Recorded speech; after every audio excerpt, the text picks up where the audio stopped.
जय साथियों, मेरा नाम है एसके आनंद और आप देख रहे हैं एसके एजुकेशन यूट्यूब चैनल। साथियों, आज की इस वीडियो में हम आपके साथ चर्चा करने वाले हैं, जो आपका 7 और 8 फरवरी को पेपर है, एग्ज़ाम है, ठीक है? 7 और 8 फरवरी को हिंदी भाषा का जो पेपर होगा, यानी कि हिंदी का संभावित प्रश्न पत्र हम लेकर आए हैं आपके लिए, जिसमें से आपका हूबहू प्रश्न पत्र होगा, जो वर्तमान पैटर्न पर आपका हिंदी का प्रश्न पूछे जाते हैं सीटेट परीक्षा में, पेपर फर्स्ट और सेकंड में, वो प्रश्न पत्र होगा और यहाँ से एकदम exact same to same question आपको प्रश्न पत्र में मिलने वाले हैं। तो वीडियो में लास्ट तक बने रहिएगा और इस वीडियो का सब्सक्रिप्शन होगा मात्र 100 का, ठीक है?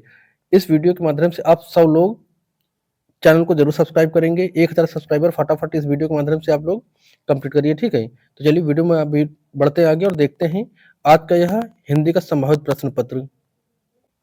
तो साथियों, जो 7 और 8 फरवरी को एग्ज़ाम है, यानी कि यह जो प्रश्न पत्र होगा, इसमें वर्तमान सीटेट पैटर्न एनईपी 2020 और एनसीएफ 2005 पर आधारित पेपर होता है, ठीक है? इसमें 15 क्वेश्चन आते हैं गद्यांश और पद्यांश से मिलाकर और 15 होते हैं शिक्षण शास्त्र, हिंदी के शिक्षण शास्त्र एंड पेडागोजी के। तो देखिए, आपका सबसे पहले मिलता है अपठित गद्यांश, यानी कि यहाँ से 9 क्वेश्चन लिए गए हैं, ठीक है? अपठित गद्यांश से।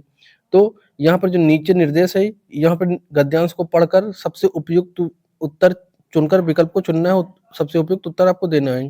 देखिए, आपका जब गद्यांश पद्यांश सॉल्व करना हो, तो जैसा कि हमने हमेशा आपको बताया है कि इसमें सीधा आप यहाँ गद्यांश पढ़ना नहीं शुरू करेंगे कभी भी, ठीक है?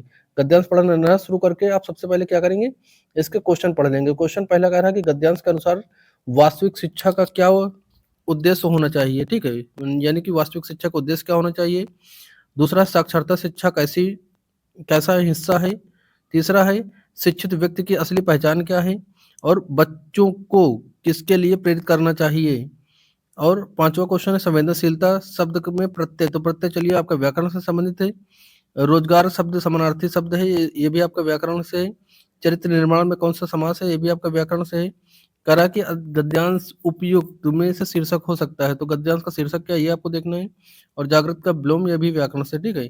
तो आपके कुछ क्वेश्चन है, ठीक है? इनका जैसे संवेदनशीलता नहीं, ये यहाँ पे बच्चों को किसके लिए प्रेरित करना चाहिए? शिक्षित व्यक्ति की असली पहचान क्या है? साक्षरता कैसा हिस्सा है? और वास्तविक जो है उद्देश्य क्या होना चाहिए शिक्षा का, ये है। तो अब चलिए हम गद्यांश को पढ़ते हैं, ठीक है? तो कह रहा है शिक्षा का वास्तविक उद्देश्य केवल सूचनाओं का संग्रह नहीं, बल्कि मनुष्य के भीतर छुपी हुई क्षमताओं को जागृत करना। देखिए, एक क्वेश्चन का आंसर यहाँ से मिल गया है कि शिक्षा का वास्तविक उद्देश्य सूचनाओं का संग्रह करना नहीं, बल्कि मनुष्य के भीतर छिपी हुई क्षमताओं को जागृत करना। तो एक ये मिल गया। आगे है, आज के दौर में हमने शिक्षा को केवल रोजगार प्राप्ति का साधन मान लिया, जबकि शिक्षा का मूल कार्य चरित्र निर्माण और समाज के प्रति संवेदनशीलता विकसित करना है। एक शिक्षित व्यक्ति वह नहीं, देखिए दूसरा यहाँ से मिल गया है कि एक शिक्षित व्यक्ति वह नहीं जिसके पास डिग्रियां हैं, बल्कि वह है जो दूसरों के दुख दर्द को समझ सके। गांधी जी का मानना है कि साक्षरता शिक्षा की शुरुआत नहीं, बल्कि उसका एक छोटा सा हिस्सा है। हमें बच्चों को प्रश्न पूछने, तर्क करने और स्वतंत्र रूप से सोचने के लिए प्रेरित करना चाहिए, न कि रटन विद्या का दास बनाना चाहिए, ठीक है? तो यहाँ से अब आपके क्वेश्चन शुरू हुए। आपने गद्यांश पढ़ लिया, क्वेश्चन भी पढ़ लिए थे। तो पहला क्वेश्चन था, गद्यांश के अनुसार शिक्षा का वास्तविक उद्देश्य क्या होना चाहिए? तो केवल रोजगार प्राप्त करना नहीं, सूचनाओं को रटना नहीं, आंतरिक क्षमता को जागृत करना, ठीक है? आंतरिक क्षमता को जागृत करना। आपको एज इट इज ऊपर की लाइन में ये चीज मिली थी, ठीक है? चलिए ये देख लीजिए यहाँ पर, ये देखिए, ये रहा आंतरिक क्षमता को जागृत करना, ठीक है? तो ये इस तरह से आप टैग वर्ड्स क्वेश्चन की याद रखें, गद्यांश पढ़ेंगे तो तुरंत आंसर मिलेगा, ठीक है? दूसरा क्वेश्चन, साक्षरता का हिस्सा कैसा है? तो साक्षरता का हिस्सा कैसा है? अंतिम चरण नहीं, सबसे महत्वपूर्ण हिस्सा नहीं, शिक्षा शुरुआत नहीं बल्कि एक छोटा हिस्सा है। आपने बीच की लाइन में पढ़ा था इसको, शिक्षा की शुरुआत नहीं बल्कि एक छोटा हिस्सा है, ठीक है? ये यहाँ पर ध्यान देंगे। एक ये देखिए, एक शिक्षित व्यक्ति नहीं जिसके पास डिग्रियां हैं, बल्कि दूसरों को दुख दर्द समझ सके। शिक्षा की शुरुआत नहीं बल्कि एक छोटा सा हिस्सा है, ठीक है? तो ये आपका रहा, ठीक है? तो इस तरह से आप आंसर ढूंढ सकते हैं। तीसरा क्वेश्चन था, शिक्षित व्यक्ति की असली पहचान क्या है? तो शिक्षित व्यक्ति की असली पहचान क्या है? क्या उसके पास बहुत सारे धन हो? नहीं, वह दूसरे को दुख दर्द को समझ सके। एज इट इज आपको गद्यांश में ये आंसर छपा हुआ है, ठीक है? तो आपका तीसरे का आंसर बी हो जाएगा, ठीक है? आप लोग भी आंसर नीचे फटाफट कमेंट करिए। गद्यांश पढ़ लिया था आपने, प्रश्नों को पढ़ लिया था, फटाफट आंसर कमेंट करते रहिए। और सभी लोग चैनल को सब्सक्राइब फटाफट करें। इस वीडियो के माध्यम से आप पूरा 1000 टारगेट कर देंगे, जो 1000 में कुछ कम है, पूरा 1000 कंप्लीट करेंगे आज, ठीक है। कह रहा बच्चों को किसके लिए प्रेरित करना चाहिए? क्या कक्षा में शांत करने के लिए नहीं, शिक्षक की बात मानकर रटने के लिए नहीं, केवल परीक्षा पास करने के लिए नहीं, तर्क और स्वतंत्र स्वतंत्र सोचने के लिए, ठीक है। ऑप्शन डी आपका यहाँ पे करेक्ट हो जाएगा। चौथे का ऑप्शन डी आपका करेक्ट हो जाएगा। नेक्स्ट है संवेदनशीलता शब्द का प्रत्यय है, तो संवेदनशीलता में जो संवेदनशीलता शब्द का प्रत्यय क्या है? शीलता, ता, शील या फिर अन? तो जल्दी बताएं इसका फटाफट। सभी लोग आंसर आप लोग कमेंट करते रहिए, कमेंट नहीं कर रहे हैं आप, गलत बात है। देखिए संवेदना हो जाएगा संवेदन, ठीक है, संवेदन प्लस शील प्लस ता, प्लस क्या हो जाएगा? ता। तो देखिए जो ये ता है, ता, जो ता है यही आपका प्रत्यय है, यानी कि ऑप्शन बी। तो देखिए जो प्रत्यय होता है साथियों, ये हमेशा अंत में जुड़ता है, शब्द के अंत में प्रत्यय जुड़ता है, ठीक है। और जो उपसर्ग होता है वो स्टार्टिंग में जुड़ता है शब्द के, प्रत्यय अंतिम में जुड़ता है। प्रत्यय मतलब अंतिम में, तो अंतिम में क्या मिला यहाँ पे? ता। तो आपका ऑप्शन बी आपका करेक्ट हो जाएगा। नेक्स्ट है रोजगार शब्द का समानार्थी नहीं है, तो ध्यान दीजिए अगर नहीं वाला पूछा करे तो सीधा आप अंडरलाइन किया करिए।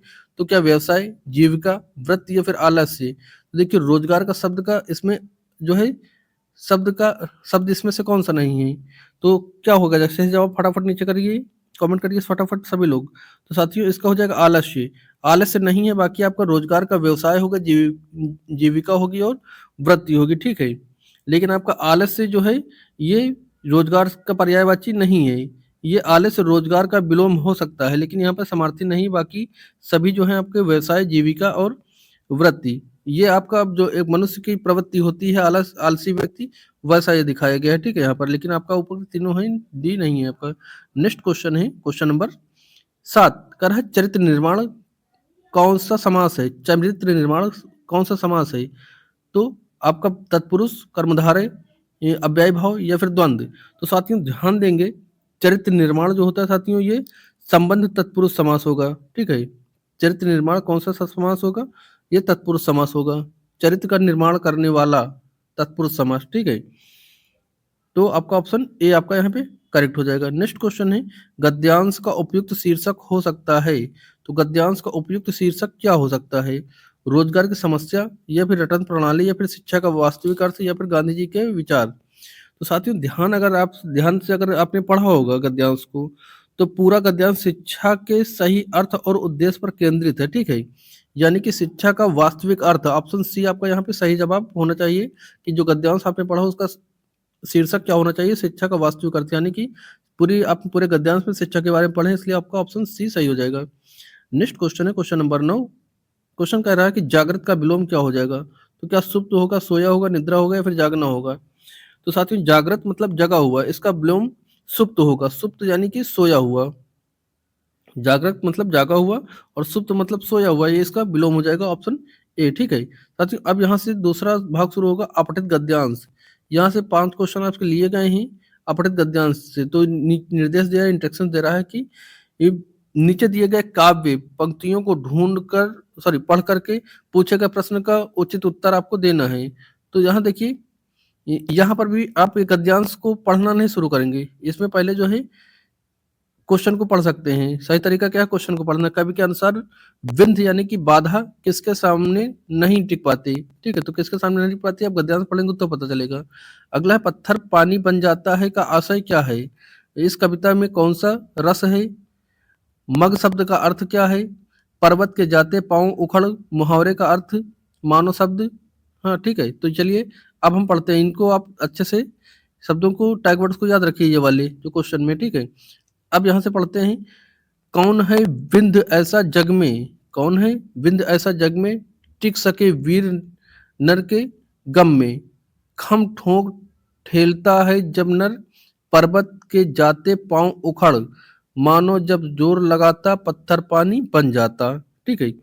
तो ये आपका जो है गद्यांश रहा है, ये आपका पद्यांश है। अब यहाँ पे क्वेश्चन नंबर 10 है, ठीक है। क्वेश्चन नंबर 10 कह रहा है कि कवि के अनुसार विंध्य यानी बाधा किसके सामने नहीं टिक पाती है? तो क्या कायर पुरुष के सामने, वीर पुरुष के सामने, अमीर व्यक्ति के सामने या फिर राजा के सामने। तो काफी आसान सवालों का सभी लोग फटाफट का जो है आंसर नीचे कमेंट करिए 10 नंबर का, ठीक है। तो इसका सही जवाब साथियों क्या हो जाएगा, वीर पुरुष के सामने कभी भी बाधा सामने टिक नहीं पाती। तो कौन किसके सामने, वीर पुरुष, यानी ऑप्शन बी, ठीक है। नेक्स्ट क्वेश्चन 11 नंबर क्वेश्चन कह रहा है कि पानी पत्थर बन जाता है का आशय क्या है। पत्थर पिघलने लगते हैं, या फिर असंभव कार्य भी संभव हो जाते हैं, फिर ज्ञान विज्ञान का चमत्कार, या फिर पानी जम जाता है। तो साथियों अगर आपने पद्यांश को अच्छे से पढ़ा है तो यहाँ पर निकल के आएगा असंभव कार्य भी संभव हो जाता है। क्या, असंभव कार्य भी संभव हो जाता है, यानी कि ऑप्शन बी, ठीक है। ऑप्शन बी आपका सही जवाब हो जाएगा। इसमें मुहावरेदार भाषा है जिसका अर्थ कठिन कार्य भी सरल हो जाते हैं, परिश्रम से असंभव कार्य भी संभव हो जाते हैं, ठीक है। नेक्स्ट क्वेश्चन है, इस कविता में कौन सा रस है। तो इस कविता में कौन सा रस है, क्या आपका करुण रस है, श्रृंगार रस है, वीर रस है, या फिर हास्य रस है। तो इसका सही जवाब साथियों क्या जाएगा, इस कविता में उत्साह, पौरुष की वीरता का वर्णन किया गया, अर्थात इसमें कौन सा रस होगा साथियों, वीर रस, यानी कि ऑप्शन सी, ठीक है। मग का अर्थ क्या है, जो मग शब्द है इसका अर्थ क्या है।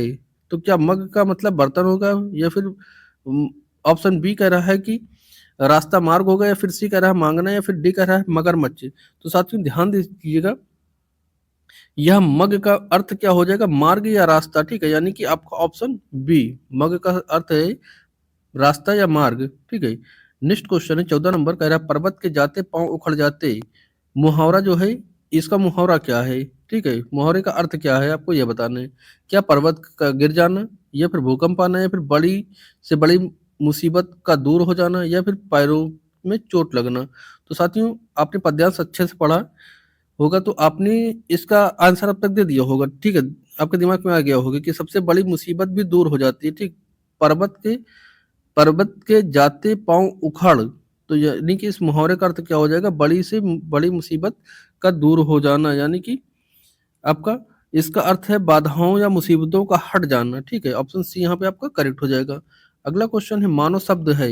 तो जो मानव है साथियों, ये मानव शब्द कैसा है, ठीक है। मानव शब्द ये कैसा है, क्या जातिवाचक संज्ञा है, व्यक्तिवाचक संज्ञा है, भाववाचक संज्ञा है, फिर द्रव्यवाचक संज्ञा है। तो द्रव्यवाचक तो बिल्कुल नहीं दिख रही, भाववाचक भी नहीं दिख रही। अब आप बताएं जातिवाचक है या फिर व्यक्तिवाचक है। तो साथियों जो मानव है यह पूरी तरह से एक जाति का बोध करा रहा है। मानव मतलब समस्त मानव जाति, ठीक है। तो ये क्या हो जाएगा साथियों, ये आपका जातिवाचक। अगर किसी मानव का किसी एक का नाम दिया होता, राम, श्याम, मोहन, कालिया, कुछ दिया होता, तो एक व्यक्ति के बारे में बताता। लेकिन यहाँ पर मानव मतलब वो पूरा मानव समाज की बात उसने की, मानव जो जाति की बोध करा दिया उसने, यानी कि आपका ऑप्शन जो है ए आपका करेक्ट हो जाएगा, ठीक है। ऑप्शन ए जातिवाचक संज्ञा। साथियों यहाँ से अब पैडागोजी स्टार्ट हो रही है भाग 3 में। पैडागोजी 16 से लेकर 30 तक, यानी टोटल 15 क्वेश्चन यहाँ पे आपके पैडागोजी के हैं, ठीक है। तो पहला प्रश्न यह पैडागोजी का कह रहा है साथियों कि भाषा अर्जन और भाषा अधिगम में मुख्य रूप से क्या अंतर है। तो हमने इसकी एक पूरी मैराथन दे रखी है हिंदी की, जहां पर आपका कंटेंट पूरा है, ठीक है, पैडागोजी से संबंधित। तो चाहे जाकर आप वीडियो देख भी सकते हैं, और भाषा अर्जन भाषा अधिगम में मुख्य अंतर भी हमने आपको बता रखा है, वीडियो जाकर वो भी देख सकते हैं, ठीक है। तो यहाँ पर दोनों का क्या अंतर, मुख्य अंतर क्या होता है। ऑप्शन ए कह रहा है पाठ्य पुस्तक का, बी शिक्षण का, और सी कह रहा है स्वाभाविकता और परिवेश का, डी कह रहा है व्याकरण और नियम का। तो साथियों इसका सही जवाब क्या हो जाएगा, फटाफट नीचे कमेंट करिए आंसर। सही जवाब हो जाएगा आपका स्वाभाविक और परिवेश का, यानी कि जो साथियों भाषा अर्जन होता है, भाषा अर्जन जो होता है वह स्वाभाविक होता है, ठीक है। भाषा अर्जन जैसे आप घर परिवार रिश्तेदार गली मोहल्ले सड़क चौराहे कहीं पर खड़े हों, तो जो भाषा आप सुन लेते हैं वो आप अर्जित कर लेते हैं, ठीक है। लेकिन आप जो अधिगम होता है उसमें एक परिवेश का, एक इन्वायरमेंट का होना बहुत जरूरी होता है, ठीक है। तो ऑप्शन सी आपका यहाँ पे करेक्ट हो जाएगा। Next question, question number 17, Vygotsky के अनुसार बच्चे भाषा कैसे सीखते हैं। तो कैसे सीखते हैं, अनुकरण और पुनर्बलन के द्वारा, सामाजिक अंतःक्रिया के द्वारा, या फिर केवल व्याकरण रटकर, या फिर जन्मजात क्षमता के कारण। तो साथियों ये जो वाइगोत्स्की दिए हैं, वाइगोत्स्की सामाजिक संस्कृति का सिद्धांत, इसमें कहा गया है सामाजिक अंतःक्रिया के द्वारा बच्चा बालक जो है वो भाषा को सीखता है, यानी कि ऑप्शन आपका बी करेक्ट हो जाएगा, ठीक है। और जन्मजात कारण, जन्मजात क्षमता किसके कारण होती है। तो आपने नॉन चॉम्स्की का नाम सुना होगा। नॉन चॉम्स्की ने कहा है कि भाषा सीखने की क्षमता बच्चे में जन्मजात होती है, जिसमें एलईडी नामक डिवाइस बच्चे के मस्तिष्क में जन्मजात पाई जाती है, ठीक है। नेक्स्ट क्वेश्चन, एक बहुभाषिक कक्षा में शिक्षक को क्या करना चाहिए? तो क्या करना चाहिए? बच्चों को अपनी मातृभाषा बोलने से रोकना चाहिए? तो बिल्कुल नहीं, मातृभाषा से बोलने से रोकना नहीं चाहिए। केवल लक्ष्य भाषा का प्रयोग करना चाहिए? नहीं। बच्चों की मातृभाषा को संसाधन के रूप में प्रयोग करना चाहिए। बिल्कुल सही आंसर जा रहा है यहाँ साथियों। जो बहुभाषिकता है, उसको जो है एक संसाधन के रूप में प्रयोग करना चाहिए मातृभाषा को, ठीक है? तो ऑप्शन यहाँ पे सी आपका करेक्ट हो जाएगा, ठीक है? डी कह रहा है दंडित हैं, तो दंडित बिल्कुल नहीं कर सकते। नेक्स्ट क्वेश्चन है एनसीएफ सॉरी एनईपी 2020 के अनुसार प्राथमिक स्तर पर शिक्षा का माध्यम क्या होना चाहिए? तो साथियों अगर शिक्षा का माध्यम पूछे प्राथमिक स्तर पर, तो केवल अंग्रेजी नहीं, केवल राजभाषा नहीं, मातृभाषा या घर की भाषा आवश्यक होगी, कंपलसरी होगी, ठीक है? और आपको जूनियर लेवल का पेपर दें तो उसमें हो सके तो, अनिवार्य नहीं लेकिन हो सके तो मातृभाषा या घर की भाषा या स्थानीय भाषा या लोकल लैंग्वेज इस्तेमाल की जा सकती है। प्रावधान नहीं, लेकिन प्राइमरी लेवल पर प्रावधान इस चीज़ का है, ठीक है? अगला क्वेश्चन है भाषा कौशल का सही मनोवैज्ञानिक क्रम क्या माना जाता है? तो भाषा कौशल साथियों जो होता है वो मनोवैज्ञानिक क्रम कौन सा माना जाता है? तो बोलना सुनना पढ़ना लिखना, या फिर सुनना बोलना पढ़ना लिखना, या फिर पढ़ना लिखना सुनना बोलना, या फिर लिखना पढ़ना बोलना सुनना। तो LSRW होता है, ठीक है? यानी कि पहले बच्चा सुनेगा, फिर बोलना सीखेगा, फिर पढ़ना सीखेगा, उसके बाद लिखना सीखेगा। अगर आपसे पूछे कि इनका कि ये क्या कनेक्टेड है, नहीं कनेक्टेड है, तो सभी अंतः कनेक्टेड होते हैं, ठीक? अंतः जुड़े हुए होते हैं, ये भी याद रखना है आपको, ठीक है? 21 नंबर क्वेश्चन, उपचारात्मक शिक्षण यानी कि रिमाइंडल टीचिंग का उद्देश्य क्या है? तो जो रिमाइंडल टीचिंग होती है, बच्चों की त्रुटियों को लाल स्याही से रेखांकित करना नहीं, अधिगम रिक्तियों की पहचान करना और उन्हें दूर करना। तो बिल्कुल जो बच्चा लर्निंग गैप्स हो उसकी पहचान करना, ठीक है? और उनको दूर करना। जो एक होता है निदात्मक, एक होता है उपचारात्मक। तो उपचारात्मक में जो बच्चा गलतियां कर रहा हो उन गलतियों को पहचानना, ठीक है? और निदान में क्या होता है, उनको दूर करना, ठीक है? तो यहाँ पे ऑप्शन आपका बी करेक्ट हो जाएगा। अगला क्वेश्चन है व्याकरण पढ़ने की आगमन विधि में हम क्या करते हैं? क्या नियम से उदाहरण जाते हैं, उदाहरण से नियम जाते हैं, केवल पाठ्य पुस्तक पढ़ते हैं, सूत्रों को दोहराते हैं? तो आपको एलिमेशन मेथड का यहाँ प्रयोग कर सकते हैं सीधा। अगर इस तरह क्वेश्चन आता है जब आपको समझ नहीं आता, तो देखिए ये तो थोड़ा समझ में आता है, लेकिन आपके दो क्वेश्चन क्या विकल्प ऐसे हैं जो बिल्कुल अलग हैं इनसे। तो व्याकरण आगमन विधि, आगमन का मतलब क्या होता है? पहले उदाहरण फिर नियम, यानी कि ऑप्शन बी। अगर यहाँ पे निगमन कहता तो पहले नियम फिर उदाहरण की तरफ जाते, तो ऑप्शन बी यहाँ पे आपका करेक्ट हो जाएगा। आगमन विधि में, निगमन में नियम से उदाहरण, आगमन में पहले उदाहरण फिर नियम, ठीक है?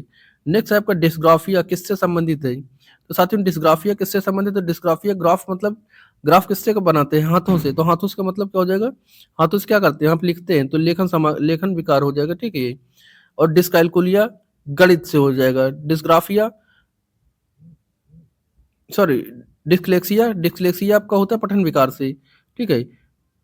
तो यहाँ पे डिस्ग्राफिया कहा था, ये लेखन सामग्री, ऑप्शन सी यहाँ पे आपका करेक्ट हो जाएगा। नेक्स्ट भाषा में उत्पादन कौशल क्या है? यानी कि प्रोडक्टिव स्किल कौन सी है? तो सुनना पढ़ना, या फिर बोलना लिखना, या फिर पढ़ना लिखना, या फिर आपका ऑप्शन डी सुनना और बोलना। तो साथियों ध्यान दे दीजिएगा, इसका जो सही जवाब जाएगा ये जाएगा ऑप्शन बी, ठीक है? बोलना और लिखना। प्रोडक्शन का मतलब क्या हो जाएगा? जो चीज आप बोलेंगे, ठीक है, तो उससे उत्पादन होगा, जो लिखेंगे तो उससे उत्पादन होगा, ठीक है? तो ऑप्शन बी आपका यहाँ पे करेक्ट हो जाएगा। नेक्स्ट क्वेश्चन है कहानी कथन यानी कि स्टोरी टेलिंग विधि मुख्य का उद्देश्य क्या है? विधि का मुख्य उद्देश्य क्या है? जो कहानी कथन होता है उसका मुख्य उद्देश्य क्या होता है? बच्चों को अनुशासित करना, तो अनुशासित करना निगेटिव टैग वर्ड से कटेगा। समय व्यतीत करना कटेगा आपका। केवल जो है एक पर निगेटिव टैग वर्ड कटेगा। सही ऑप्शन क्या बनेगा साथियों? तो बच्चों की कल्पना शक्ति और रचनात्मकता का विकास होता है। अगर कहानी कथन विधि से बच्चों को पढ़ाया जा रहा है, कविता विधि से पढ़ाया जा रहा है, तो कहानी विधि में बच्चे की कल्पना शक्ति बढ़ती है, ठीक है? यानी कि आगे क्या होगा उससे जब प्रश्न पूछा जाता है बच्चों से, तो बच्चे कल्पना करते हैं, ठीक है, सोचते हैं, तो उसमें कल्पना शक्ति और रचनात्मकता बच्चे में डेवलप होती है। यानी कि ऑप्शन बी यहाँ पे आपका करेक्ट हो जाएगा। नेक्स्ट साथियों पोर्टफोलियो क्या है? तो पोर्टफोलियो क्या है? बच्चों के काम का संग्रह है, उनकी प्रगति को दर्शाता है, या फिर शिक्षक की डायरी, या फिर स्कूल का बस्ता, या फिर प्रश्न पत्रों का संग्रह? तो न प्रश्न पत्र का संग्रह होगा, न स्कूल का बस्ता होगा, न ही शिक्षक की डायरी होगी। ये होता है एक निश्चित समय में बच्चे के सभी कार्यों का प्रगति कार्ड होता है, ठीक है? यानी कि बच्चा कहाँ पर किस चीज को आसानी से सीख पाया, किस चीज में प्रॉब्लम हुई, और उसका खेल इत्यादि, मतलब खेल कला, ठीक है, सभी चीजों का एक प्रदर्शन करता है, उसमें प्रदर्शन इंक्लूड होता है, लिखित होता है। तो ये पोर्टफोलियो कहलाता है, ठीक है?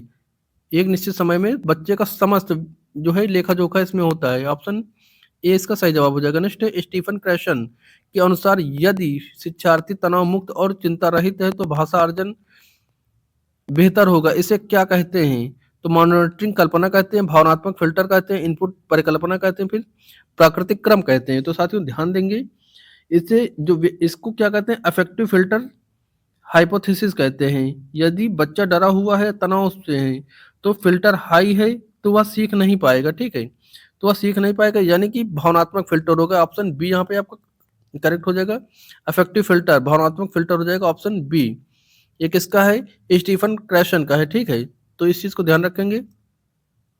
28 नंबर क्वेश्चन है, कह रहे पठन के समय सरसरी तौर पर पढ़ना का क्या अर्थ है? जो सरसरी तौर से आप पढ़ते हैं पढ़ते समय, तो उसका क्या अर्थ है? एक एक शब्द को पढ़ते हैं, या फिर ऑप्शन बी कह रहा है पाठ का केंद्रीय भाव या सार जानने के लिए तेजी से पढ़ते हैं, या फिर विशिष्ट सूत्र ढूंढने के लिए, सूचना ढूंढने के लिए, फिर व्याकरणिक गलतियों को ढूंढने के लिए। तो जो सरसरी और सरसरी तौर पर पढ़ते हैं साथियों, तो इससे क्या करते हैं आप? भाषा सीखने के परिवेश महत्वपूर्ण होते हैं। दीवारों पर लिखा हुआ कंटेंट बच्चों को पढ़ने के लिए प्रेरित करता है। सॉरी सॉरी ये इसमें क्या है? पठन सरसरी, जब सरसरी तौर पे पढ़ते हैं तो ये क्या हो जाएगा साथियों? ये मुख्य विचार जानना होता है, यानी कि विशिष्ट जानकारी ढूंढते हैं। आप क्या करते हैं? विशिष्ट जानकारी ढूंढते हैं, इसलिए आपका ऑप्शन बी आपका हो जाएगा। पाठ का केंद्रीय भाव या सार जानने के लिए आप जो है सरसरी तौर पर पढ़ते हैं। तो अभी तक जिन लोगों ने चैनल को सब्सक्राइब नहीं किया, फटाफट चैनल को सब्सक्राइब करें और इस वीडियो के माध्यम से 1000 सब्सक्राइबर आप कंप्लीट करिए। जितने भी बच्चे हों 1000 में, आपकी जिम्मेदारी है कि इसको कंप्लीट करवाएंगे। चाहे शेयर करिए इस वीडियो को, चाहे खुद करिए, जैसे भी करना है आपको करना है। तो प्लीज़ आप थोड़ा सा इसमें हेल्प करेंगे। नेक्स्ट क्वेश्चन है, भाषा की कक्षा में प्रिंट समृद्ध परिवेश यानी प्रिंट रिच इन्वायरमेंट का तात्पर्य क्या है? तो कक्षा में महंगी किताबें का होना, कक्षा की दीवारों पर चार्ट पेपर, चार्ट पोस्टर, लिखित सामग्री का होना, या फिर बच्चों को प्रिंटिंग प्रेस ले जाना, या फिर केवल श्यामपट्ट यानी ब्लैक बोर्ड का प्रयोग करना। तो देखिए आपका केवल वाला निगेटिव है, कट जाएगा। महंगी किताबें गलत है, बच्चों को प्रिंटिंग प्रेस ले जाना गलत है। क्या सही हो जाएगा? कक्षा की दीवारों पर चार पोस्टर और लिखित सामग्री का होना प्रिंट समृद्धि का परिवेश होता है, ठीक भाषा में। तो आपका ऑप्शन बी करेक्ट हो जाएगा। नेक्स्ट क्वेश्चन है और आज की वीडियो का लास्ट क्वेश्चन है, कह रहा है सतत और व्यापक मूल्यांकन यानी सीसीई का व्यापक अर्थ क्या है? केवल शैक्षिक मूल्यांकनों का होना तो नहीं, शैक्षिक और शैक्षिक मूल्यांकन दोनों पक्षों को मूल्यांकन।